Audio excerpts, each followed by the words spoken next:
বরিশালের এক ভাবির হাতে তালের খান্ডা খেয়ে আমি তো পুরাই প্রেমে পড়ে গেছি। প্রায় ৩ বছর ভাড়া ছিলাম ওই ভাবির বাসায় আমি। তখন আমার সৌভাগ্য হয়েছিল ভাবির হাতে এই তাল খান্ডা খাওয়ার জন্য, যেটা বানানোর জন্য কোনো রকম চুলা জ্বালানোর দরকার নেই। বিশেষ একটা কায়দায় বিশেষ একটা উপকরণ ব্যবহার করে বানানো হয় এই তালের খান্ডা। প্রথম দেখাতেই এটার প্রেমে পড়ে গিয়েছিলাম এবং খাওয়ার ইচ্ছা হয়েছিল।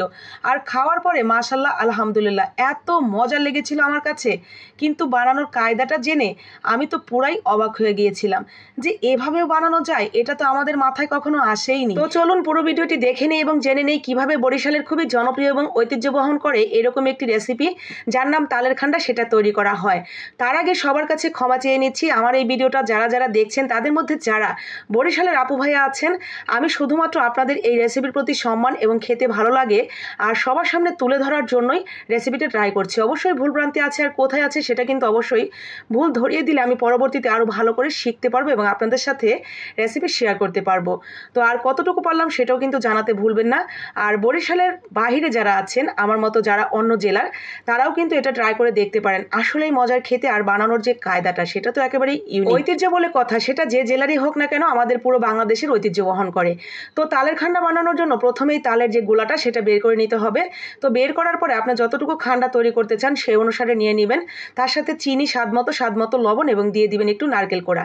আর এখন হলো সেই বিশেষ উপকরণ, বলেন তো এটা কি? এটা কি সেটা শোনার পরে আপনাদের অনেকেরই চোখ কপালে উঠে যাবে। এটা হলো পান খাওয়ার চুন। পান খাওয়ার যে চুন থাকে না, ঝিনুক চুন, তো সেই ঝিনুক চুনটা আমি এখানে হাফ চামচের থেকেও অনেক কম দিয়েছি, দেখতেই পেলেন। তো চুন দিয়ে ভালো করে মিশিয়ে নিয়ে এরপরে আমরা দিয়ে দিব যেই প্লেটের মধ্যে আমরা সেট করব বা যেই বাটিটার মধ্যে সেখানে। তো বাটিতে আমি সামান্য একটু ঘি মেখে নিয়েছি, দারুণ একটা ফ্লেভার হবে খাওয়ার সময়। আর উপর থেকে কিছুটা নারকেল কোড়া ছিটিয়ে রেখে দিয়েছিলাম 1 ঘন্টার জন্য। মাশাল্লাহ আলহামদুলিল্লাহ 1 ঘন্টা পর এটা কিন্তু বাহিরে রেখে দিয়েছিলাম, কোনো রকম ফ্রিজ ট্রিজ না, এমনিতে রেখে দিলে জমে যাবে। তো 1 ঘন্টা পর দেখতেই পাচ্ছেন এটা পুরোপুরি জমে গেছে, একদম পুডিংয়ের মতো। এখন আপনি যেই শেপে কেটে নিতে চান সেই শেপ অনুযায়ী কেটে নেবেন। এখন বলি, এই যে আমি পান খাওয়ার চুনটা দিলাম, এটা শুনে হয়তো অনেকেরই গা ঘিন ঘিন করবে যে চুন দিলে এটা খাওয়া যাবে কিনা। স্বাদের বিন্দু পরিমাণ কোনো হেরফের হবে না। চুন মিশিয়ে এটা বানানো হয়েছে, আপনি টেরই পাবেন না, চুনের কোনো ঘ্রাণ নেই, কোনো স্বাদ নেই, কিচ্ছু পাবেন না। তবে এই চুন যেহেতু খাওয়ারই জিনিস তাই খেলে কোনো ক্ষতি হবে না। তবে চুন খাওয়ার রয়েছে বিশেষ উপকারিতা।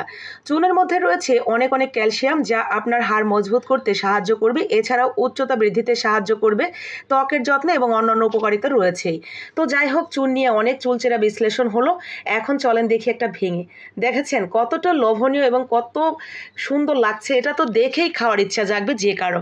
আর খেলেই আপনি বুঝতে পারবেন যে এটা আসলেই কতটা মজার এবং লোভনীয়, যেটা বরিশালের যুগ যুগ ধরে ঐতিহ্য বহন করে চলছে। ভালো লাগলে লাইক কমেন্ট শেয়ার করে দিবেন।